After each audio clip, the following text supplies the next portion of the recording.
Yo, what's happening, people? Back again for another stream.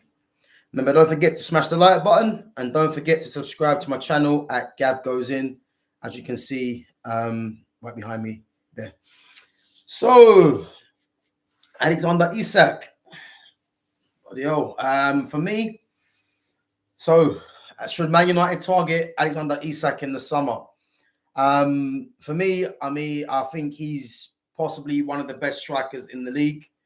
I'd go as far as saying, in terms of world football, I think he has to be up there, and maybe that might tell its story in terms of the quality of strikers in world football, or is he just that good? Now, obviously, Newcastle did buy him from Real Sociedad, I believe, for 70 million. And to be honest with you, he's proved every bit of that money so far. 20 league goals since Alan Shearer for Newcastle. And I think he's only going to get better, in my opinion. I think he's got everything for a modern day striker in terms of his link play. He's got pace. He's strong. He's good in the air as well. He's technical off both feet and he's skillful. There is comparisons to Thierry Henry. But for me, obviously he's not Thierry Henry's level. But in terms of strikers at the moment in the Premiership, for me, he's definitely, I'll go as far as saying I think he's possibly on a technical level in the top two, Yeah, so that's my opinion. Should he be a realistic target for Man United in the summer? 100%. Will Man United get him? Very unlikely. There is obviously noise about Newcastle having to sell either him or Bruno Guimaraes. But I think if Isak was to get sold, you're looking at easily, I would go as far as saying probably 80 to 90 million. Because bearing in mind what Newcastle bought him for, it depends what Newcastle's financials are like. But I do think 70 million for Isak, upwards of 70 million is gonna be what it takes to get him out of Newcastle. And I think there will be a lot of other suitors for his signature as well in the summer. Personally, I can't see Isak leaving. Newcastle are not going to want to let him go, and yeah, I can't. Obviously, their financials might play a part, but I personally think that he's not going to be sold anywhere. But I think in the summer you could argue there'll be a few teams that will be looking at him. If we look in the Premiership, obviously Man City have Erling Haaland, so the necessity to look for a striker for Man City won't be there. Manchester United definitely, Chelsea definitely. I know Nicholas Jackson's been playing well and has been scoring goals as of late, but I still feel that Chelsea need to get another striker in, and Nicholas Jackson then becomes the number 2 if they can get a proper number 9. But Jackson has done well this season, considering it's his first season. Arsenal, most definitely, whether they're going to persist with Kai Havertz as the false 9. Obviously, Gabriel Jesus was brought in to be that number 9, but it looks like that he's not going to be able to fulfill that role. I think he'd be a great signing for someone like a Tottenham, but I think Tottenham and Newcastle are more or less at the same level. So, but I do believe if Isak was to leave, he'd be going to a team that's either one of the top teams or a team that's going to be battling for the title.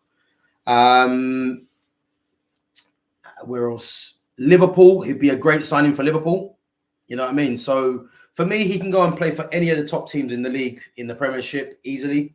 And then if you look abroad, obviously Bayern Munich have got Harry Kane there, so that'll be a no-go. Obviously, Kylian Mbappe is leaving PSG, but they've got Kolo Muani and Gonzalo Ramos, who they've fought out for. So unless they're going to move one of them on, it could be a possibility. Then you go Real Madrid. Obviously, there's talk about Mbappe coming in, but to be honest with you, Isak will be a great signing for Real Madrid. Obviously, he's already played in Spain already, playing for Real Sociedad.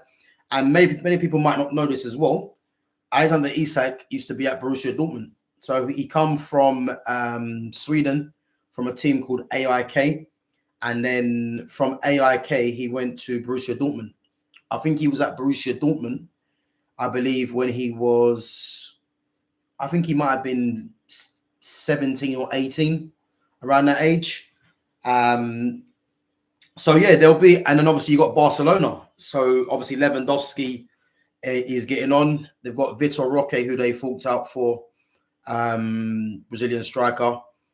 But obviously Isak at the moment is an upgrade on Vitor Roque. So yeah, he'll have a lot of suitors in the summer, but it just depends on what the price is going to be and if Newcastle show a willingness to sell. So yeah, it would be interesting. For me, I hope Man United are interested in players like this, you know, because it will at least show that the club are trying to go in the right direction.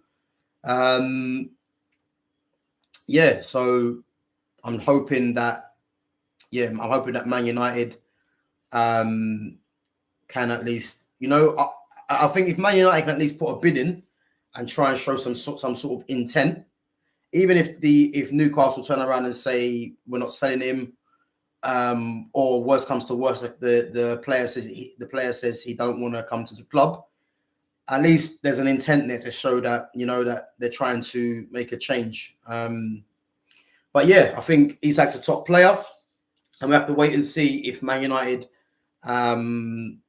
or any other club does come in for him. You know, I think next season you're probably looking at him as battling Erling Haaland probably for a top goal scorer in the league. I think them two might be up there.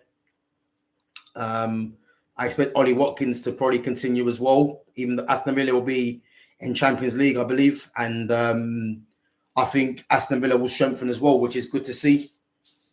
But yeah, so I do believe Alexander Isak will stay at Newcastle unless someone comes with a crazy bid. But yeah, that's my take on that.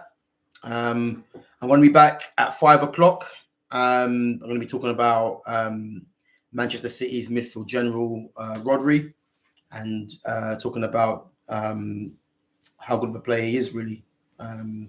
So yeah, don't forget to smash the like button and don't forget to subscribe to my channel at Gav Goes In. And I'll catch you guys back at 5. Take it easy.